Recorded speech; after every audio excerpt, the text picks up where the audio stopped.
Bismillahirrahmanirrahim. Assalamualaikum warahmatullahi wabarakatuh. Alhamdulillahi wa kafa, wassalatu wassalamu ala al-habibil mujtaba wa ala alihi wa ashabihi ahli sidqi wal wafa. Subhanaka la ilma lana illa ma 'allamtana innaka antal alimul hakim. Rabbi shrah li sadri wa yassir li amri wahlul 'uqdatam min lisani yafqahu qawli. Al-habaib al-afadil, al-ulama al-ajilla yang sama-sama kita hormati, Fadilatul Ustaz Ad-Doktor Ahmad Fauzi Tijani hafizahullah wa saddada khutah, sahibul bait, sahibul majlis, al-mukarram, al-Ustaz Abdul Khaliq. Ini saya sudah melanggar kode etik, sesama Abdul dilarang saling mendahului. Beliau Abdul Khaliq, yang ini Abdul Somad. Mudah-mudahan pertemuan kita ini mencari ridha Allah Subhanahu wa taala. Amin ya rabbal alamin. Tema kita sebagaimana tertulis di banner di belakang, tazkiyatun nafs. A'udzubillahi minasyaitonir rajim. Wa nafsin wa ma sawwaha.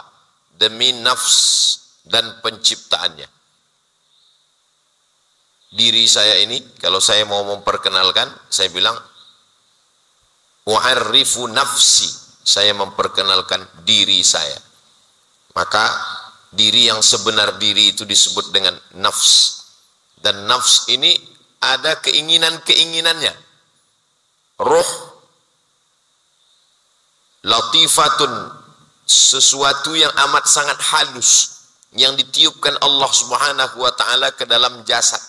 Inna ahadakum yujma'u khalquhu fi batni ummihi 40 yawman nutfah. Kamu diciptakan 40 hari dalam bentuk air. Summa yakunu 'alaqatan mithla dhalik. Berubah 40 hari dalam bentuk darah. Summa yakunu mudghatan mithla dhalik. Berubah 40 hari dalam bentuk daging. Summa yursalul malaku. Dikirimkan Allah malaikat. Yanfukhu fihi ruh. Maka ditiupkannya lah ruh ke dalam jasad saya. Lalu ketika bertemu ruh dengan jasad itu, lalu namanya berubah menjadi nafs. Nafs ini ada keinginan-keinginan. Ingin makan, ingin minum, ingin dipuji, ingin dimuliakan, keinginan biologis, keinginan-keinginan. Jadi kalau ada orang mengatakan, Ustadz, kenapa saya ini, ingin itu? Berarti ruhnya masih ketemu dengan jasad. Nanti kalau sudah ruh sudah berpisah dengan jasad, itu sudah tidak ada keinginan-keinginan lagi. Makanya belum pernah ada kita ketemu jenazah minta lontong sayur. Udah tidak ada keinginan lagi. Jadi kalau ada orang bilang, Ustaz Somad, saya ini sudah tidak ada keinginan. Ini berarti ruhnya sudah berpisah dengan jasad. Selama ruh bersemayam dengan jasad, ada keinginan-keinginan. Nah, keinginan inilah yang disuruh tahan. Makan, kulu, silakan makan. Tapi ada yang ditahan. Kulu min thayyibat, makan yang baik-baik. Yang tidak baik jangan makan. Menikah, silakan. Fankihu ma taba lakum minan nisa'i masna wa thulatha wa ruba'. Ayat ini biasanya kadang kita enggak hafal kalau ada perempuan. Silakan menikah, tapi kemudian ada yang ditahan. La taqrabuz zina innahu kana fahishatan wa sa'a sabila. Jadi ada batasan-batasan. Tilka hududullah, itu adalah batasan-batasan dari Allah. La ta'tadu, jangan kamu melampau batas itu. Innallaha la yuhibbul mu'tadin. Allah tak suka kepada orang yang melampau batas. Maka ketika nafs tadi kita jaga, dia pun suci.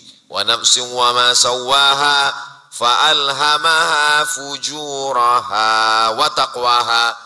Ada jalan fujur, haram, riba, zina, narkoba. Lalu kemudian ada jalan takwa, salat, zikir, baca Quran.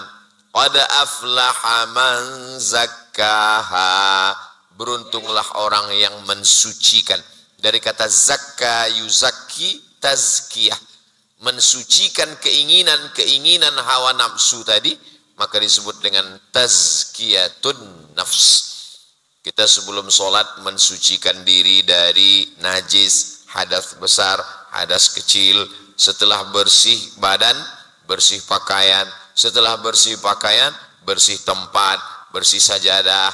Tapi ada satu yang paling halus, membersihkan hati dari semuanya. Abdul Somad menyampaikan tazkiyatun nafs, berani ngomong tazkiyatun nafs, karena Allah masih menutupi. Kalaulah Allah itu tidak sayang, sekali dia ada penyakit nafs, muncul satu tai lalat di wajah Abdul Somad. Lalu subuh ini wajahnya isinya tai lalat semua. Bercerita tentang marilah kita mensucikan hati, sementara hatinya yang sangat kotor. Jadi hari ini diizinkan Allah untuk menyampaikan tazkiyatun nafs, bukan karena hatinya paling bersih, tapi karena masih ditutupi Allah segala aib-aib cacatnya. Makanya di antara doa yang selalu kita baca, Allahumma ighfir lana dzunubana wastur uyubana. Ampunkan dosa kami dan tutupi aib cacat kami. Dan penyakit yang paling mengerikan itu sebenarnya bukan penyakit zahir. Penyakit zahir ini kalau kita pergi ke rumah sakit, saya pernah ke rumah sakit, saya lihat di ruang paling depan itu 2 meter panjangnya daftar dokter dan penyakitnya. SPOT, spesialis ortopedi tulang belakang, SPOG, spesialis obgyn, spesialis jantung koroner. Tapi tidak ada di situ spesialis penyakit kolbu. Nah, itu yang belum ada. Dia disebut dengan qalb karena sifatnya yang berbolak-balik. Qallaba yuqallibu yataqallaba yataqallabu taqallaba yataqallabu, berbolak-balik. Makanya kita meminta kepada dia berbolak-balik. Yusbihu mu'minan, paginya mukmin, wa yumsi kafiran, petangnya bisa kafir. Maka kita selalu minta, ya muqallibal qulub, engkau yang membolak-balikkan hati, tsabbit qulubana. Disebut dia dengan ruh karena dia raha ya ruhu, datangnya ditiupkan, yamfakhu fihi ruh, ditiupkan Allah Subhanahu wa taala ruh ke dalamnya. Saat masuknya ditiupkan dan keluarnya pun bertiup. Itulah kenapa mata manusia yang meninggal itu terbuka, karena dia melihat ruh keluar dari mulut dan dari hidungnya pada hembusan yang terakhir. Matanya melihat, lalu ditutupkan oleh orang lain. Yang paling ringan adalah bukan melangkahkan kaki, bukan menghayunkan tangan, tapi menutupkan kelopak mata. Di saat ruh itu keluar, menutupkan kelopak mata pun kita tidak bisa, ditutupkan oleh orang lain. Inna lillah wa inna ilaihi raji'un. Maka ketika itu keluarlah dia dari jasad kita. Disebut dia dengan nafs karena dialah yang sebenar-benar diri, hakikat diri kita yang diberikan Allah. Dan pada akhirnya dia akan kembali menghadap Allah, dipanggil Allah, ya ayyatuhan nafsul mutmainnah, wahai nafs yang sudah sampai pada mutmainnah. Pada awalnya dia nafs, innan nafsa la ammaratum bisu, dia selalu mengajak kepada yang jahat, kepada dosa, kepada maksiat. Tapi kemudian ketika dia dididik, dihaluskan, dia mulai berubah menjadi nafsu lawamah, mulai ingin buat baik, datang undangan kajian hadir, duduk bersama para habaib, para kiai datang, tapi dia masih lawamah, tergantung grup WhatsApp. Kalau yang ngajak grup ngaji, grup dangdut, oke. Ini masih lawamah. Tapi lalu kemudian ketika dia masih 50-50, tapi kemudian ketika sudah sampai pada level mutmainnah, maka dia sudah betul-betul bersih. Mudah-mudahan kita sebelum mati sampai kepada mutmainnah. Itulah yang diundang, dipanggil oleh Allah. Ya ayyatuhan nafsul mutmainnah, irji'i, kita disuruh pulang. Irji'i, ini bukan kampung engkau, ini bukan tempatmu. Kampungmu yang asli di sana. Irji'i ila rabbiki radiyatan mardiyah. Lalu kemudian disuruh dia bergabung dengan saudaranya. Fadkhuli fi ibadi, gabungkanlah dirimu kepada golongan hamba-hambaku. Wadkhuli jannati, maka ketika dia akan masuk ke dalam surga itu, apa kata malaikat? Salamun alaikum tibtum, kamu sudah berbuat baik. Dalam ayat lain, salamun alaikum bima sabartum, karena kamu sudah sabar. Ternyata yang membuat dia kembali diundang Allah menjadi mutmainnah itu dua. Yang pertama, salamun alaikum tibtum, karena kamu sudah berbuat baik mengalahkan hawa nafsu. Yang kedua, bima sabartum, karena kamu sudah sabar, karena kamu sudah mengalahkan keinginan-keinginan hawa nafsu tadi. Rupanya orang yang melawan hawa nafsunya itu Allah berikan kelebihan keutamaan-keutamaan walaupun tidak Islam. Jadi kalau kita lihat ada orang yang tidak Islam bisa tahu yang gaib-gaib, itu rupanya karena dia melawan keinginan hawa nafsunya. Jangan heran ketika tukang-tukang sihir bisa tahu apa yang gaib-gaib, itu karena melawan hawa nafsunya. Tidak makan-makan, tidak minum-minum, tidak menikah, akhirnya terbuka kepada dia hijab. Itu pernah terjadi pada zaman Umar bin Khattab. Orang ini bisa tahu apa niat tamunya. Jadi suatu ketika Umar bin Khattab datang bertamu ke rumah dia. Ketika datang ke rumahnya, dia berkata, engkau adalah Umar bin Khattab dan tujuanmu datang ingin memancung kepala saya. Kata Umar, dari mana kamu tahu? Dari mana kamu tahu saya niatnya begitu? Kata dia, karena saya melawan semua keinginan. Kalau ada keinginan dalam diri saya mau makan, saya tahan. Saya tidak makan. Kalau ada keinginan saya mau minum, saya tahan. Saya tidak minum. Kalau ada keinginan mau, saya tahan. Karena melawan keinginan-keinginan itu, maka terbuka bagi saya hijab. Kata Umar bin Khattab, kamu mesti masuk Islam. Bersyahadat. Kata dia, beri saya 3 hari. Nanti 3 hari saya akan jawab. Setelah 3 hari Umar bin Khattab datang. Bagaimana? Kata keinginan hawa nafsu saya, jangan masuk Islam. Dan saya melawannya, maka saya masuk Islam. Asyhadu an la ilaha illallah wa asyhadu anna Muhammadan Rasulullah. Kisah ini diceritakan oleh Syekh Ali Jum'ah, mufti Mesir ketika kami belajar dulu, ahli usul fiqih dari Al-Azhar. Itulah jawaban yang mengganjal selalu di pikiran saya. Kok bisa orang-orang yang tidak Islam itu bisa tahu sesuatu? Ternyata itu adalah karena melawan keinginan-keinginan. Kalau dilawannya keinginan-keinginan, maka Allah bukakan sesuatu. Tapi ada satu yang tidak terbuka, yaitu hidayah kepada Allah. Itu hanya pemberian Allah. Innaka lan tahdi man ahbabta, walakin Allah yahdi man yasha. Allah memberikan hidayah. Jadi kita kalau kita selalu minta kepada Allah, ihdinas siratal mustaqim, kita sudah dapat hidayah, kita sudah muslim, kita sudah mukmin. Lalu hidayah yang kita minta itu hidayah yang mana? Hidayah untuk kuat melawan hawa nafsu. Maka kata Allah, walladzina jahadu fina, siapa yang bermujahadah melawan keinginan-keinginan hawa nafsunya, lanahdiyannahum subulana, maka kami akan menunjukkan jalan-jalan kami. Jalan itu akan ditunjukkan Allah bagi orang yang mujahadah. Maka mujahadah amat sangat berat. Ketika setelah pulang dari perang, kata Nabi, raja'na minal jihadil asghar ilal jihadil akbar. Loh, sahabat heran, kita baru saja pulang perang, masih ada bekas tombak, bekas pedang, bekas anak panah, masa masih ada perang lagi yang lebih hebat daripada ini ya Rasulullah?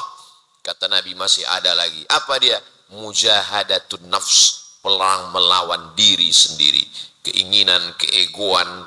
Suatu ketika Syekh Muhammad Mutawalli Asy-Sya'rawi, Syekhul Mufassirin, gurunya para ahli tafsir, selesai tausiah, tangannya dicium orang, dimuliakan, dipuji, disanjung. Setelah pulang dia berhenti sejenak, mampir ke masjid pinggir jalan, lama keluar. Lalu sahabat yang bersama dengan dia nanya, dari mana Syekh? Saya dari toilet. Kok lama sekali, sakit? Enggak. Terus tangan saya yang tadi dicium jamaah itu muncul ego, akulah yang paling mulia, saya yang paling hebat. Maka saya menyadarkan diri saya, langsung saya membersihkan WC tempat kotoran itu. Begitu rupanya Syekh Muhammad Mutawalli Sya'rawi. Jadi nanti mana tahu kita jalan berhenti saya lama, itu berarti sedang membersihkan WC. Jadi ulama zaman dulu tuh mendidik dirinya begitu, menyadarkan diri jangan sampai lupa diri. Nah, ini yang paling berbahaya. Cuman orang sekarang Kalau dia mau mendidik dirinya, dia masuk juga ke WC, mau ngajarkan, hai Abdul Somad, sadarkan dirimu bahwa kau bukan apa-apa dan bukan siapa-siapa. Kalau orang memuliakanmu karena Allah menutup aibmu. Kalau orang mendengarmu karena Allah masih mencintaimu. Allah tanamkan cinta ke dalam hati si hamba. Lalu kata Allah, ahbib, cintai hamba ini wahai seluruh makhluk. Itu hanya pinjaman dari Allah. Kalau Allah mau dia akan tarik. Tu'izzu man tasha wa tuzillu man tasha biyadihil khair. Kekuasaan ada dalam genggaman qudrat iradat Allah subhanahu wa ta'ala. Jadi yang paling bagus untuk mendidik diri kita ini adalah diri kita sendiri. Muhasabatun nafs. Itulah perlunya kita waqfah ma'an nafs, sejenak bersama jiwa. Duduk sejenak mikir, saya ini datang dari mana? Berpikir. Bangun tadi malam, saya berpikir sejenak. Kamu datang dari mana, Abdul Somad? Dari Riau. Kamu sedang di mana? Di Pulau Madura. Berapa lama kamu di sini? Malam Sabtu, malam Ahad, malam Senin. Setelah itu kamu akan kemana? Aku akan kembali ke tempat asal. Kita hanya sejenak berhenti, menunggu matahari teduh. Setelah redup kita pun akan kembali ke tempat kita. Maka orang mengatakan hidup ini ar-rihlatu qasiratun, perjalanan ini pendek, wala tabqa minha illa dzikrul hasan, yang tersisa hanyalah kenangan-kenangan yang baik. Jadi kalau saya mati menghadap Allah, yang tersisa pada Kiai Haji Ahmad Fauzi Tijani adalah kenangan-kenangan yang baik. Itu yang saya harapkan insyaallah. Sehingga kalau ketika nanti beliau diwawancarai, apa kesan Pak Kiai terhadap almarhum? Ya alhamdulillah baik-baik. Yang baik, yang tak baik ada juga, tapi saya sudah lama melupakannya. Illa dzikrul hasan, hanya kenangan yang baik itu saja. Jadi ketika kita lawan keinginan-keinginan, Ustaz Abdul Somad ada keinginan-keinginan, ya, keinginan-keinginan yang luar biasa, maka ketika kita lawan, fa amma man khafa maqama rabbih wa nahan nafsa 'anil hawa fa innal jannata hiyal ma'wa. Al jannata hiyal ma'wa, dari mana datangnya? Nahan nafsa 'anil hawa. Nahan nafsa 'anil hawa datang dari mana? Khafa maqama rabbih. Takut, kalau sudah takut bisa melawan hawa nafsu. Kalau sudah lawan hawa nafsu, hadiahnya adalah surga. Kenapa tidak dapat surga? Tak ada rasa takut. Kenapa tidak ada rasa takut? Kenapa tidak ada bisa melawan hawa nafsu? Karena ada rasa takut. Maka semua ibadah kita ini sebenarnya adalah khauf, khauf, khauf. Puasa. Ya ayyuhalladzina amanu kutiba alaikumus syiyamu kama kutiba alal ladzina min qablikum la'allakum tattaqun. Menanamkan rasa takut. Salat takut. Ilahi anta maksudi wa ridhaka matlubi. Allahu akbar. Takut melihat ke atas, nampak cicak kawin. Takut melihat ke kanan, jamaah menggaru, kepala gatal. Takut, maka dia hanya melihat tempat sujud. Takut bergerak 3 kali, harakah ajnabiyah. Takut. Tapi ada ketakutan yang paling panjang. Tanggal 8 hari Tarwiyah, tanggal 9 hari Arafah, tanggal 10 hari wukuf, tanggal 9 hari wukuf, tanggal 10 hari nahar, 11, 12, 13 hari tasyrik. Takut menggaruk kepala, takut sisiran, takut lepas bulu hidung, takut bayar dam, takut bayar fidyah. Jadi sebenarnya ibadah kita ini semuanya mendatangkan ketakutan. Jadi kalau sudah lama ibadah, sudah lama ngaji, tapi tak ada rasa takut dalam hati, perlu curiga. Abdul Somad ini perlu curiga. Kalau tak ada rasa takutnya dalam hati, jangan-jangan viral ini adalah viral istidraj. Na'udzubillah. Doakan supaya Ustaz Somad ada rasa takutnya dalam hati. Enggak ada muncul sedikit pun rasa takut kepada Allah. Yang saya takutkan adalah, saya takut ketika nanti menghadap Allah, kata malaikat, hai Abdul Somad, semua pahala ceramahmu seperti debu dihembus angin, sudah enggak ada lagi. Kenapa begitu ya Allah? Pahalanya sudah diambil oleh viewer, follower, dan subscriber. Yang tinggal hanya satu lagi. Apa dia? Doa dari jamaah yang sayang Di tengah malam didoakannya, masukkan aku ke dalam surga bersama Abdul Somad. Doa itulah yang menyelamatkan Abdul Somad. Ternyata bukan sholatnya, bukan puasa sunatnya, bukan hajinya, bukan umrohnya, tapi ada doa dari hati yang tulus dari jamaah. Jadi jangan heran, setiap pengajian selalu saya minta, kalau Abdul Somad meninggal mau doakan, mau kirimkan Al-Fatihah, ya jangan ada dusta di antara kita. Apa sebetulnya yang diinginkan? Supaya bisa ditolong Allah dari ketulusan hati doa seorang hamba yang soleh, yang bukan apa-apa, yang bukan siapa-siapa. Man tawadha'a lillah, kalau kau rendahkan dirimu di hadapan Allah, kau sadar kau bukan apa-apa, lam yakun syai'am madhkura, bukan apa-apa dan bukan siapa-siapa. Itulah mengapa ibadah yang paling tinggi adalah sujud. Aqrabu ma yakunul abdu min rabbih wa huwa sajid. Seorang hamba paling dekat dengan Allah ketika dia sedang bersujud.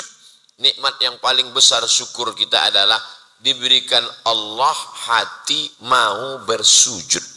Berapa banyak orang punya ilmu tidak mau bersujud, punya harta tak mau bersujud, berkuasa 400 tahun Namrus tidak mau bersujud. Malah pertanyaannya, ilahun ghairi, adakah Tuhan selain aku?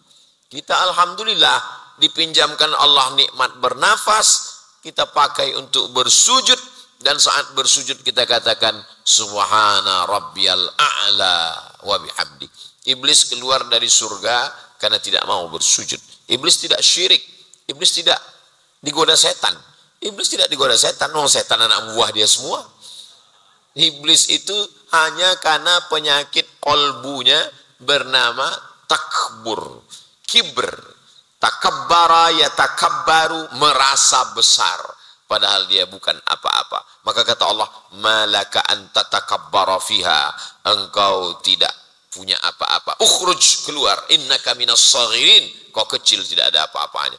Makanya kalau kita lihat ulama dulu, ibadah-ibadahnya itu yang dia anggap ibadah bukan tahajudnya, yang dia anggap ibadah itu bukan puasa sunatnya, tapi ibadah adalah melawan hawa nafsunya. Seorang ulama sezaman dengan Imam Malik bin Anas yang pernah mengirim surat kepada Imam Malik dari Kufah. Imam Malik tinggal di Al-Madinah Al-Munawwarah, dia tinggal di Kufah, Irak. Namanya Imam Sufyan Ats-Tsauri. Satu lagi Imam Sufyan juga itu di Makkah, namanya Sufyan ibnu Uyainah, gurunya Imam Syafi'i. Imam Sufyan Ats-Tsauri tidak pernah berjumpa dengan Imam Syafi'i karena beda jarak yang jauh. Imam Sufyan Ats-Tsauri terkenal hidupnya khumul, dia tidak masyhur. Imam Malik masyhur, tinggal di kota Madinah Munawwarah. Dia berkirim surat ke Imam Malik. Malik, kita ini pewaris para nabi, hidupnya mesti sederhana. Kamu kenapa tinggal di istana dan punya kereta kencana? Maka Imam Malik membalas, aku memang punya kereta kencana, tapi tidak pernah kupakai sekalipun di kota Al-Madinah Al-Munawwarah. Aku malu kalau aku naik kereta kencana sementara ada jasad Nabi di bawah tanah ini. Nah, ini jadi alasan nanti mana tahu jamaah punya mobil mewah lalu ditanya, kamu kenapa punya? Aku memang punya, tapi dia tidak sampai ke hatiku. Dia kuncinya hanya di tanganku saja. Nah, ini itu jawabannya. Lalu kemudian Imam Sufyan Ats-Tsauri itu bagaimana dia mengalahkan keangkuhannya? Dia berangkat haji, daftar dengan rombongan, daftar dengan ketua rombongan. Kata ketua rombongan, kamu tugasnya masak. Nah, jadi untungnya ulama zaman itu, dia bisa menutup dirinya dengan pakai jubah biasa, orang nggak kenal. Nah, zaman sekarang kita nggak bisa, karena semua kenal, gara-gara YouTube. Zaman dulu yang kenal dengan Imam Sufyan Ats-Tsauri itu hanya orang yang ngaji aja, yang nggak ngaji nggak kenal. Maka Imam Sufyan Ats-Tsauri mencari orang yang nggak kenal, lalu kemudian dia daftar. Kamu rombongan berangkat tahun ini? Iya, saya daftar, tapi saya nggak punya uang. Kata rombongan, kamu karena nggak punya uang, kamu ikut haji dengan kami, kamu tugasnya masak. Maka yang paling nikmat adalah ketika diperintah-perintah itu, kamu masak. Oh, itu bagi Imam Sufyan Ats-Tsauri, dia sedang merasa rendah, sangat hina. Itulah yang sangat paling mulia. Lalu kemudian ketika sampai masak, suatu hari pas masak, gosong. Ketua rombongan marah, ditempeleng Imam Sauri. Kurang ngajar, udah dikasih berangkat gratis, gosong, lopak.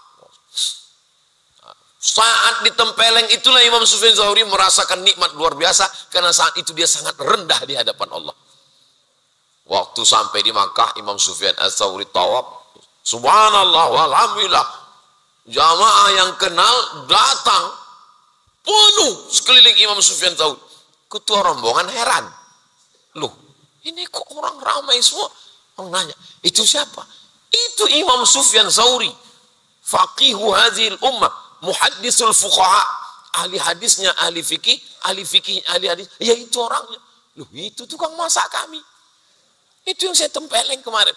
Selesai semua jamuan, ketua rombongan datang, nangis, minta maaf, mencium tangan Imam Sufyan Tsauri. Imam, maafkan saya, selama perjalanan dari Kufah ke Makkah, saya suruh-suruh kamu, saya tempeleng kamu, dan saya ingat betul waktu gosong. Kata Imam Sufyan Tsauri, memang tukang masak yang gosong layak ditempeleng. Ternyata nikmatnya itu dirasakan. Kita kehilangan kenikmatan ketika terlalu dipuji, diagungkan, dimuliakan orang. Mau ngelayat jenazah itu kan tujuannya untuk ingat mati. Tapi begitu sampai di tempat itu malah lupa mati. Kenapa? Jamaah ngajak foto. Maksud datang layat jenazah ini mau ngeliat jenazah, mau ingat mati. Sampai di situ, Ustaz kita foto dulu ya. Jadi lupa mati. Maka syuhrah itu adalah fitnah. Maka perlu kita merasakan dihinakan orang. Jadi nanti kalau mana tahu Pak Ustadz Abdul Khalik ke Pekanbaru, ketemu sama Ustadz Somad pakai topi, pakai jaket hitam, pakai kacamata, pakai masker, ketangkap. Pak Abdul Khalik, loh Ustadz Somad kok enggak pakai sarung enggak? Nah itu saya kalau hari Selasa, Rabu, Kamis 3 hari di Pekanbaru, saya kalau pergi nyetir sendiri pakai topi untuk merasakan diusir tukang parkir. Sana. Kalau mau masuk komplek angkatan udara itu ditanya, mau kemana? Saya mau enggak, tujuannya pergi sana. Itu saat diusir orang itu bangkit ego kita, mau buka masker. Saya Ustaz Somad. Oh ya silakan masuk. Kehinaan, menghinakan diri adalah satu ibadah yang dilewati oleh para ulama zaman dulu, bukan ulama fikih, bukan ulama ahli tafsir, ahli hadis, tapi ulama tasawuf. Man safa qalbuhu lillah, orang yang mensucikan hatinya karena Allah. Sebagian orang nggak mau pakai tasawuf. Jangan pakai tasawuf. Tasawuf ini bid'ah, wa kullu bid'atin dhalalah, wa kullu dhalalatin fitnar. Terus kajian kita apa? Kajian kita adalah tazkiyatun nafs. Tazkiyatun, sama mas, tazkiyatun nafs. Sama juga itu orang pergi ke Palembang, pas dikasih ikan, dia bilang, saya nggak makan ikan. Saya nggak suka makan ikan. Pas dikasih empek-empek, habis. Empek-empek itu ikan, yang di blender campur tepung. Nah, jadi dia terjebak pada istilah ngaji tasawuf nggak mau, tapi kalau ngajar di masjid kajian kita adalah tazkiyatun nafs, yaitu tasawuf itu. Orang yang mensucikan, membersihkan hatinya, membersihkan pakaian, beli deterjen, masukkan ke mesin cuci, insya Allah kucek tanpa bilas, selesai. Tapi proses mensucikan hati tak pernah berhenti. Saya masih ada hasad, saya masih ada dengki, saya masih ada takbur, saya masih ada merasa diri lebih, saya masih ada sombong. Lalu yang menasehati saya siapa? Kata Imam Ibnu Maskawai, yang paling baik adalah sahabat. Jadi selama Al-Mukarram, saya ke Mesir 98, Al-Mukarram ke Haji Ahmad Fauzi Tizani 96. Jadi beliau beda 2 tahun dengan saya. Lalu kemudian di Sudan saya berangkat, beliau sudah doktor, beliau udah pulang duluan. Selama beliau masih mau menasehati saya, menunjukkan kekurangan saya, kesalahan saya, berpeganglah. Kalau punya teman, punya sahabat mau menunjukkan kekurangan kita, pegang dia, jangan lepaskan. Tapi kalau teman hanya mengatakan kamu hebat, kamu mulia, waspadalah. Kenapa? Pintu setan untuk masuk. Setan sampai sekarang belum pensiun lagi. Masuknya melalui hati engkau. Maka ditulislah kitab judulnya Talbis Iblis. Masuk. Kalau dia ketemu dengan qurra, maka dia akan mengatakan suaramu paling bagus, hafalanmu paling mantap. Halus dia.